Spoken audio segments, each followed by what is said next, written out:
Welcome to the YouTube channel of Adarsh Navodaya education group. तो अभी तक हम लोग पोटेंशियल के बारे में पढ़ रहे थे कि इलेक्ट्रिक पोटेंशियल क्या होता है, किसी पॉइंट चार्ज बिंदु आवेश के कारण विभव क्या होता है, इतना मैंने पढ़ लिया था। आज हम लोग दो टॉपिक के बारे में पढ़ेंगे। पहला होगा बहुत सारे अगर आवेश हैं तो उनके कारण कुल विभव क्या होगा, और दूसरा कोई अगर वैद्युत द्विध्रुव है तो उसके कारण किसी बिंदु पर विभव क्या होगा। तो पहले हम बहु आवेशों के कारण विभव निकालेंगे 2 मिनट में, और इसके बाद उसको पढ़ेंगे। तो देखिए,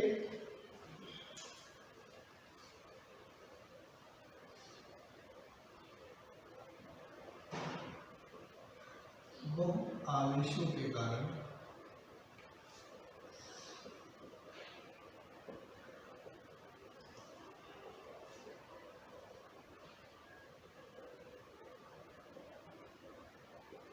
किसी बिंदु पर विभव। मान लीजिए कि किसी प्लेन में किसी स्थान पर आपके पास बहुत सारे चार्जेज हैं, Q1, Q2, Q3 और फिर ऐसे करके Qn, बहुत सारे चार्जेज हैं। इसके कारण ये कोई बिंदु P है जहाँ पर आपको विभव निकालना है, कुल विभव। देखिए, Q1 अपना विभव यहाँ पर अप्लाई करेगा, इसकी दूरी मैंने R1 मान ली। Q2 अपना विभव अप्लाई करेगा यहाँ पर, इसकी दूरी मैंने R2 मान ली। Q3 भी अपना विभव अप्लाई करेगा, इसकी दूरी R3, R4 डॉट, और Qn आवेश के कारण इस बिंदु पर विभव कुछ तैयार होगा जिसकी दूरी मैंने Rn मान लिया। एक्चुअली विभव एक अदिश राशि है, तो किसी भी बिंदु पर जो कुल विभव होगा वह सभी आवेशों के द्वारा उत्पन्न किए गए अलग अलग विभवों के बीजगणितीयों के बराबर होगा, अलजेब्रिक सम के बराबर होगा। कुल मिलाकर इसको हम लोग ऐसे समझेंगे कि आवेश Q1 के कारण विभव, आवेश Q1 के कारण बिंदु P पर विभव क्या हो जाएगा, V1 बराबर, फॉर्मूला होता है V बराबर KQ अपॉन R, तो K Q1 अपॉन R1।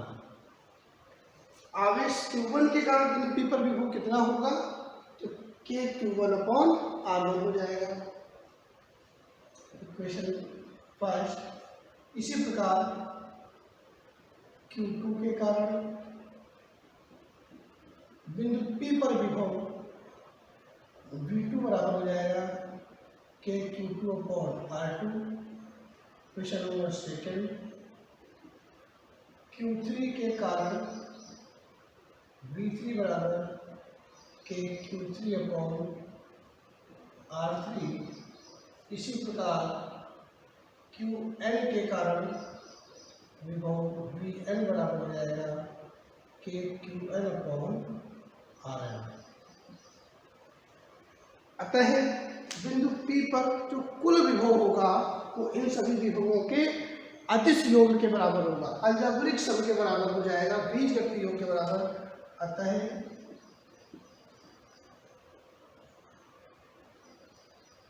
बिंदु P पर कुल विभव V बराबर हो जाएगा V1 plus V2 plus V3 plus Vn, ऐसा हो जाएगा। V बराबर K Q1 upon R1 plus K Q2 upon R2 plus K Q3 upon R3 plus K Qn upon Rn हो जाएगा। इस प्रकार V बराबर हो जाएगा, K कॉमन आ जाएगा, डायरेक्ट लिख देता हूँ मैं Q1 upon R1, Q2 upon R2 plus Q3 upon R3। याद रखिए, अगर यहाँ पर कोई चार्ज माइनस का होता तो वहाँ पर माइनस लगा दिया जाता है। जैसे मान लीजिए कि Q3 आवेश माइनस का है, यहाँ पर माइनस के Q3 अपॉन R3 हो जाएगा, क्योंकि माइनस का Q लेंगे तो ये प्लस माइनस माइनस हो जाएगा। तो जब हम इसको कुल विभव निकालेंगे कहीं पर, तो अगर माइनस में है तो वो विभव वहाँ पर माइनस में लिया जाएगा। इस बात को ध्यान रखिएगा। यहाँ पर हो जाएगा summation of q i upon r i equal to 1 to n। ये हो गया आपका बिंदु P पर कुल विभव इतना हो जाएगा। तो एक सिंपल सी बात है। इस तरह से जैसे मान लीजिए कि आपने कहा गया ये कोई स्क्वायर है जिसकी भुजा A है और इसके जो शीर्ष है वहाँ पर आवेश है 2q माइनस 2q 4q और मान लीजिए यहाँ पर -6q है। अब इसके केंद्र पर आपको विभव बताना है। तो वही कहानी, ये दूरी निकाल लेंगे हम लोग, तो इसका विकर्ण हो जाएगा भुजा रूट यानी a√2 हो जाएगा। उसका आधा कर देंगे यहाँ पर a/√2 उसकी साइड हो जाएगी। तो यहाँ पर इसके कारण विभव v1, इसके कारण विभव v2, इसके कारण v3, इसके कारण v4 और फिर चारों को जोड़ लिया जाएगा। तो ये और ये दोनों टर्म माइनस में हो जाएंगे और ये दोनों टर्म ये प्लस में हो जाएंगे और फिर कुल विभव निकाल लिया जाएगा। तो ऐसे इस तरह के आप क्वेश्चन सॉल्व कर सकते हैं। तो ये बहुत सिंपल पॉइंट है। अब हम लोग देखेंगे किसी वैद्युत द्विध्रुव के कारण विभव कितना होता है, तो उसमें भी हम यही कंसेप्ट लगाएंगे। तो उसको हम लोग देखते हैं अगले पॉइंट में। तो ये आप देख लीजिए, कोई प्रॉब्लम हो तो इस पर कमेंट कर दीजिएगा, मैं आपको क्लियर कर दूँगा। वैसे है सिंपल ये, ओके।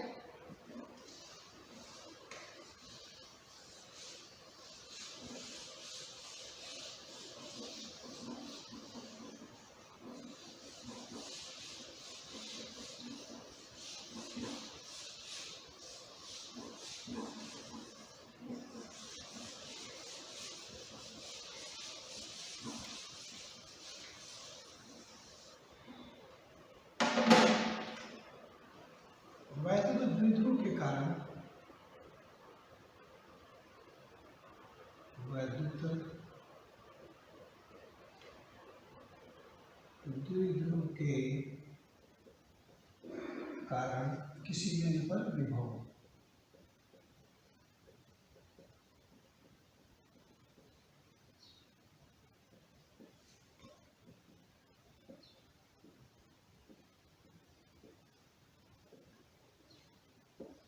देखिए, वैद्युत द्विध्रुव के कारण किसी बिंदु पर विभव क्या होगा।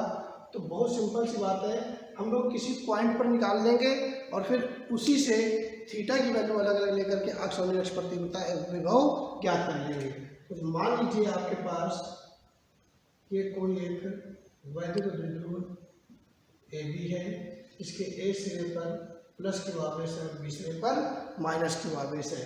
इसकी लंबाई 2l ली जाएगी। इसके मध्य बिंदु O से स्मॉल r दूरी पर तथा द्विध्रुव के साथ थीटा को बनाता हुआ कोई बिंदु P है जहां पर हमें विभव की गणना करनी है। ये डिस्टेंस r हो गई आपकी। अब देखिए इसको कैसे देखेंगे। तो हम लोग क्या करेंगे, इसके राइट सेंटर ले लीजिए तो ये माइनस ले लीजिए, ओके, ये प्लस ले लीजिए। तो द्विध्रुव की दिशा हो जाएगी, तो वहाँ पर हम वेक्टर फॉर्म में भी इसको लिखेंगे तो वहाँ हमको थोड़ा सा ईजी मिल जाएगा। तो देखिए, प्लस क्यू आवेश के कारण बिंदु P पर विभव निकाला जाएगा, माइनस क्यू आवेश के कारण बिंदु P पर विभव निकाला जाएगा और फिर इनको जोड़ लिया जाएगा, सम कर लिया जाएगा, अलजेब्रिक सम कर लिया जाएगा और आंसर आ जाएगा। कैलकुलेशन थोड़ी सी ज़्यादा है बहुत आसान। मान लीजिए प्लस क्यू से इसकी दूरी r1 है और माइनस क्यू से इसकी दूरी r2 है। अब देखिए क्या करेंगे इसको हम लोग, पहले डायग्राम, अब इतनी लैंग्वेज क्या हो जाएगी, यहाँ पर पोटेंशियल आपको कैलकुलेट करना है जो कि होगा V1 प्लस V2 के बराबर, ओके। तो प्लस क्यू के कारण बिंदु P पर विभव, लैंग्वेज पता चल गया। माना कोई वैद्युत द्विध्रुव AB है जिसकी लंबाई 2l है, इसके मध्य बिंदु O से r दूरी पर द्विध्रुव के साथ थीटा को बनाता हुआ कोई बिंदु P है जहाँ पर हमें वैद्युत विभव की गणना करनी है, ओके। तो प्लस क्यू के कारण बिंदु P पर विभव, प्लस क्यू के कारण P पर विभव, यही लिखा होता है V1 बराबर, फॉर्मूला होता है KQ अपॉन R। तो KQ अपॉन R1, ओके। इसी प्रकार -q के कारण P पर विभव V2 बराबर K -q/R2। आपको ध्यान में मैंने अभी बताया था जस्ट आपको कि विभव एक अदिश राशि है, अगर माइनस आवेश है तो उसके कारण पोटेंशियल माइनस में होगा और प्लस आवेश है तो उसके कारण पोटेंशियल प्लस में हो जाएगा। अतः बिंदु P पर कुल विभव, अतः बिंदु P पर कुल विभव V बराबर हो जाएगा आपका V1 प्लस V2। कोई प्रॉब्लम नहीं है। V बराबर हो जाएगा what is the value of V1 KQ/R1 plus K minus Q/R2। V is equal to KQ common आ जाएगा 1/R1 plus minus 1/R2। V बराबर KQ R1 R2 इसका एलसीएम आ जाएगा, R1 R1 कट जाएगा तो यहाँ पर R2 आ जाएगा, R2 R2 कट जाएगा तो यहाँ पर R1 आ जाएगा। ओके, ये हो गया आपका पोटेंशियल, विभव आ गया, इक्वेशन नंबर 3 बन गई। अब यहाँ पर हमको फोकस करना है कि R1 और R2 की वैल्यूज क्या होंगी। तो R1 और R2 की वैल्यू देखिए कैसे निकालेंगे, ध्यान से देखिएगा डायग्राम को। मैंने क्या किया, इस बिंदु P पर एक प्रकार रखा और उस कंपास की सहायता से मैंने यहाँ से R1 लेंथ का OP पर, किस पे, OP पर R1 लंबाई का चाप लगा दिया। तो इतनी, जैसे मैंने यहाँ से रखा और R1 लंबाई का यहाँ पर एक आर्क लगा दिया। ओके, जब तो ये जो इतनी लेंथ यहाँ से, इसको मान लेता हूँ मैं C बिंदु। तो जो PC है वो R1 के बराबर होगी। PC क्या होगी, R1 की, क्योंकि हमने जो PC चाप लगाया है वो PB के बराबर लगाया है। और किसी बिंदु से अगर चाप पर हम स्पर्शरेखा खींच दें तो वो चाप पर लंब हो जाती है। ओके, ये लेंथ जो PC है, देखिए जाइए साइड में लिख देता हूँ, जो PC है वो PB के बराबर चाप लगाया गया है, वो जो कि R1 है। ओके, अब यहाँ से हम क्या करेंगे, cos थीटा ले लेंगे। तो समकोण त्रिभुज OBC में, समकोण त्रिभुज OBC में cos थीटा बराबर आधार बटे कर्ण, 90 के सामने ये लंब हो गया। ओके, कोण सामने 90 सामने कर्ण हो गया, कोण सामने लंब हो गया, तो आधार हो गया OC, आधार बटे कर्ण 90 के सामने यानी OB। तो OC बराबर हो जाएगा OB cos थीटा, यानी OC की जो वैल्यू हो जाएगी तो OB कितना है, तो ये मिड पॉइंट था इस डाइपोल का, तो ये जो डिस्टेंस हो जाएगी ये आपकी L हो जाएगी, L cos थीटा। यहाँ पर हमें जो वैल्यू देखनी है, R1 और R2 की वैल्यू निकालनी है, तो R1 की वैल्यू क्या हो जाएगी, ये जो OP है, OP बराबर हो जाएगा PC प्लस OC। तो हम क्या करेंगे, इस OP को लिखूंगा मैं OP बराबर OC plus CP, OC plus CP। तो OP कितना है, पूरा OP है R बराबर आपका जो OC है, OC आया L cos theta plus CP कितना है, R1 के बराबर। तो जो R1 की वैल्यू हो गई वो हो गई R, और ये उधर जाएगा तो माइनस का हो जाएगा L cos theta. This is the value of R1 बराबर आ गया R minus L cos theta. इसी प्रकार हम R2 की वैल्यू निकालने का प्रयास करेंगे और फिर उसमें रख देंगे। R2 की वैल्यू निकालने के लिए हम क्या करेंगे, इसको आगे बढ़ा लेंगे, थोड़ा सा समझते जाइए, इसको मैंने थोड़ा सा आगे बढ़ा लिया। अब आगे बढ़ा करके R2 लंबाई का चाप, यानी PA जो लंबाई है, R2 लंबाई का चाप यहाँ पर हमने डाल दिया। तो ये जो लंबाई है इसका नाम मैं अगर बता दूँ मैं D, तो D लिख दूंगा। तो जो PD है, PD हो गया आपका OD plus OP, OP plus OD। Okay, OP plus OD, ये वैल्यू हो गई आपकी PD। इस बिंदु ए से यहाँ पर मैंने एक स्पर्श रेखा खींच दी, टेंजेंट खींच दिया, ये इसका शीर्षक रूप एंगल ये भी थीटा हो जाएगा और स्पर्श रेखा हमेशा लंब होती है। ओके, अब यहाँ पर वापस फिर से वही cos थीटा ले लिया जाएगा। तो देखिए हमारे पास क्या है ये वैल्यू, यहाँ पर मैं लिखता हूँ। तो समकोण त्रिभुज OAD में, समकोण त्रिभुज OAD में क्या हो जाएगा, cos थीटा बराबर आधार, तो आधार इसका OA हो जाएगा भाई, 90 के सामने ये कर्ण हो गया और थीटा के सामने का आपका लंब हो गया, तो इसका आधार हो गया OD। तो आधार बटे कर्ण, 90 के सामने कर्ण यानी OA, तो OD बराबर बन गया OA cos थीटा। OD तो मैंने निकलता हूँ सीधे, OD कितना, OD तो निकालना है, चलो OD बराबर क्या हो जाएगा यहाँ पर OA कितना L, OA L हो जाएगा ना, जो कि 12 का ही बचा हुआ L cos थीटा, ये वैल्यू OD की आ गई। अगर अब आप देखें ये पार्ट लगता है ऊपर वाला और नीचे वाला पार्ट अलग है, ठीक है। अब एक्चुअली हमको निकालना है PT, तो PT बराबर क्या हो जाएगा, PT बराबर यानी PT हो गया आपका R2 में मैंने चाप लगाया ना आपने, तो PT जो है वो हो गया आपका R2 बराबर OP कितना है R के बराबर था, R प्लस OD कितना निकला L cos थीटा। तो यहाँ से हमारे पास रिजल्ट आता है कि जो R1 होगा वो होगा R minus L cos theta और जो R2 होगा वो हो जाएगा R plus L cos theta. बस इतना सा हमारे पास जो काम था वो थोड़ा सा मैकेनिकल वर्क था, इसको हम वहाँ पर पुट कर देंगे, आंसर आ जाएगा। देखिए कितना हो जाएगा, तो R1 व R2 के मान रखने पर V बराबर हो जाएगा KQ, what is the value of R2, R plus L cos theta, R plus L cos theta minus R minus L cos theta.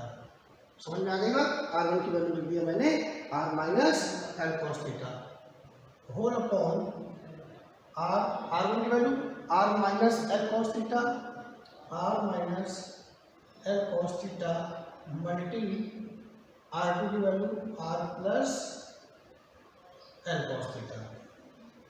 Potential बराबर हो जाएगा KQ R plus L cos theta minus का हो जाएगा plus का L cos theta, क्योंकि bracket के अंदर का साइन चेंज हो जाएगा। ये वैल्यू हो गई R square minus L square cos square theta. एक ब्रैकेट में A माइनस बी और एक ब्रैकेट में A प्लस बी, तो A plus B A minus B का जो प्रोडक्ट होता है वो होता है A square minus B square. यहाँ देखेंगे तो R है वो कैंसिल हो जाएगा, B बराबर आ गया KQ into 2L cos theta, कैसे L cos theta plus L cos theta, 2L cos theta हो गया, यहाँ मल्टीप्लाई में आ जाएगा upon R square minus L square cos square of theta. अब हमें पता है कि जो डायपोल की जो लेंथ होती है वो बहुत थोड़ी होती है, वही एक हमारा आदर्श बिंदु कहलाता है। तो इस हिसाब से जो R होगा R is very very greater than L, अतः चूंकि लगा देंगे, अतः R square will be very very greater than L square, यानी L स्क्वायर के साथ cos थीटा का मल्टीप्लाई कर देंगे तो वो भी R स्क्वायर के कंपेयर में नेगलेक्ट हो जाएगा। L square cos square theta लगभग नगण्य हो जाएगा, तो R स्क्वायर में से उसको घटाने पर कोई ज़्यादा फर्क नहीं पड़ेगा, तो इस पद को हम एलिमिनेट कर देंगे। Okay, L square cos square theta tends to 0 मान सकता हूँ मैं R स्क्वायर की कंपेयर में। ओके, उसके साथ जोड़ने घटाने पर इसका कोई फर्क नहीं पड़ेगा। अतः विभव हो जाएगा K2QL, देखो ये K2L या 2QL जो भी लिख दो into cos of theta upon आ जाएगा R स्क्वायर। इसको लिख सकते हो P, ये 2 की वैल्यू, तो V बराबर हो जाएगा कि P cos theta upon R square, जो कि P बराबर होता है 2QL। ये हमारे पास वैल्यू आ गई पोटेंशियल की द्विध्रुव के कारण किसी भी बिंदु पर। अगर मैं R का ऊपर नीचे मल्टीप्लाई कर देता हूँ तो बन जाएगा RP और यहाँ पर RP cos थीटा। ओके, तो V बराबर हो जाएगा कि R into P cos theta, समझ में आ रही बात, अपॉन R क्यूब। R का ऊपर नीचे मल्टीप्लाई कर दिया। अब R भी एक जो है वो पोजीशन वेक्टर है बिंदु P का, और डायपोल की डायरेक्शन ये दे रखी है, तो R और P का जो डॉट प्रोडक्ट होगा वो होगा RP cos थीटा। तो हम लिख सकते हैं इसको R डॉट P, यानी पोटेंशियल बन जाएगा कि वेक्टर R का डॉट वेक्टर P का अपॉन R क्यूब। देखिए ये ध्यान रखिएगा, विभव सदिश नहीं है, विभव तो अदिश राशि ही है कंफर्म, पर ये जो टर्म आया है ना, इस टर्म को हम इस तरह वेक्टर के रूप में लिख सकते हैं। तो this is the potential due to dipole at any point, this is given us. Okay, now we are calculating potential at axial and the equatorial position. तो अगर हमें अक्ष और निरक्ष पर विभव ज्ञात करने हैं तो हम क्या करेंगे? तो इसमें एक दो लाइन और हम लोग समझ लेंगे। इस इक्वेशन से हमारे पास रिजल्ट ये आता है, नोट पॉइंट समझ लेंगे, कि potential is directly proportional to the cos of theta. Cos theta के समानुपाती होगा, कॉस थीटा जितना कम होगा पोटेंशियल भी उतना ही कम होगा, और कॉस थीटा जितना ज़्यादा हो जाएगा पोटेंशियल भी उतना ही ज़्यादा हो जाएगा। ये ध्यान रखिए, कॉस थीटा जब ज़्यादा कब होगा, जब थीटा कम होगा। समझिएगा ध्यान से, क्या मैं बोलता हूँ उसको समझिए, कि potential is directly proportional to the cos theta. Cos theta ज़्यादा होगा तो पोटेंशियल ज़्यादा होगा, लेकिन जब थीटा ज़्यादा होगा तो कॉस थीटा कम होगा। यानी अगर थीटा कम तो कॉस थीटा ज़्यादा, कॉस थीटा ज़्यादा तो पोटेंशियल ज़्यादा, तो थीटा कम। मान लीजिए कि थीटा 0 है, तो जब थीटा बिल्कुल 0 तो कॉस 0 1 हो जाएगा, तो कॉस थीटा का मान तो अधिकतम हो गया कि नहीं हो गया, तो पोटेंशियल भी मैक्सिमम हो जाएगा। ओके, तो इस चीज़ का भी ध्यान रखेंगे, कॉस थीटा के प्रोपोर्शनल है, बट थीटा अगर बढ़ेगा तो कॉस थीटा घटेगा, तो पोटेंशियल भी घट जाएगा। This is most important point for you. एक नंबर क्वेश्चन आता है कि किसी वैद्युत द्विध्रुव के कारण जो विभव होता है वह किन बातों पर निर्भर करता है। तो सिंपल सी बात है कि निर्वात के लिए जो कांस्टेंट की वैल्यू है, द्विध्रुव आघूर्ण के समानुपाती, द्विध्रुव आघूर्ण की दिशा और जो पोजीशन वेक्टर है उसके बीच बने कोण की कोज्या के समानुपाती, और वो जो बिंदु लिया गया है उसके और द्विध्रुव के मध्य बिंदु के बीच की दूरी के वर्ग के व्युत्क्रमानुपाती होता है। ये एक नंबर में क्वेश्चन पूछा जाता है कभी कभी। तो ये all over about the potential due to dipole. If I have any problem you may comment in box. अब हम लोग बात करेंगे अक्ष और निरक्ष पर विभव कितना होगा, तो इसी फॉर्मूले से हम लोग निकालेंगे। उसके लिए हम लोग डेरिवेशन करने की आवश्यकता नहीं होगी, कर भी सकते हो, कोई इसमें डाउट नहीं है। तो देखिए क्या हो जाएगा।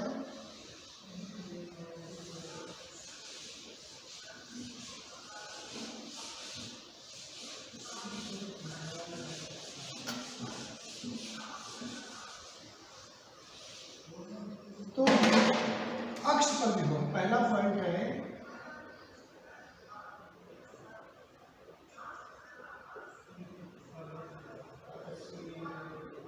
अक्ष पर विभव कितना होगा। तो अगर सॉल्व करना है तो इस पॉइंट को अक्ष पर ले लीजिए, यहाँ पर Q1 के कारण विभव और Q2 के कारण विभव दोनों को जोड़ लीजिए, आंसर आ जाएगा। ये दूरी हो जाएगी R-L और ये दूरी हो जाएगी R+L। फिर वही एलसीएम ले लिया जाएगा, एल स्क्वायर टेंस टू 0 कर लिया जाएगा, आंसर आ जाएगा। या फिर यहाँ पर तो डायरेक्ट कर देंगे। तो अक्ष के लिए पॉइंट यहाँ पर आ जाएगा, तो थीटा है वो घट करके 0 हो जाएगा, तो थीटा 0 ले लिया जाएगा। अक्ष पर लो, तो अक्ष के लिए थीटा बराबर हो जाएगा 0, अतः cos थीटा cos 0 लिखोगे और इसकी वैल्यू जो रहेगी वो 1 हो जाएगी। तो जो अक्ष पर विभव होगा वो कहलाएगा kp/r²। क्यों? cos थीटा की वैल्यू 1 हो जाएगी। निरक्ष पर विभव,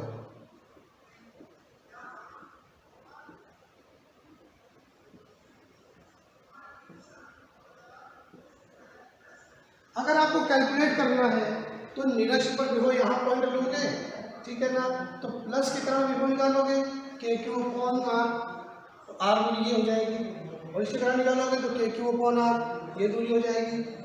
ये प्लस में होगा और ये माइनस में होगा, दोनों कट जाएंगे तो विभव 0 हो जाएगा निरक्ष पर। जब विभव निरक्ष पर 0 हो रहा है तो यहाँ पर भी हम चेक कर लेंगे। तो निरक्ष पर चूंकि थीटा बराबर हो जाएगा 90 डिग्री, क्योंकि इस पॉइंट को जब आप यहाँ पर लेंगे, निरक्ष पर लेंगे, तो जो थीटा है वो बढ़ करके 90 डिग्री हो जाएगा, cos 90 की वैल्यू 0 हो जाएगी, अतः cos 90 डिग्री 0। तो जो निरक्ष पर विभव हो जाएगा वो 0 हो जाएगा, यानी कि द्विध्रुव के, द्विध्रुव है, इसके निरक्ष पर के सारे बिंदु निरक्ष पर हैं।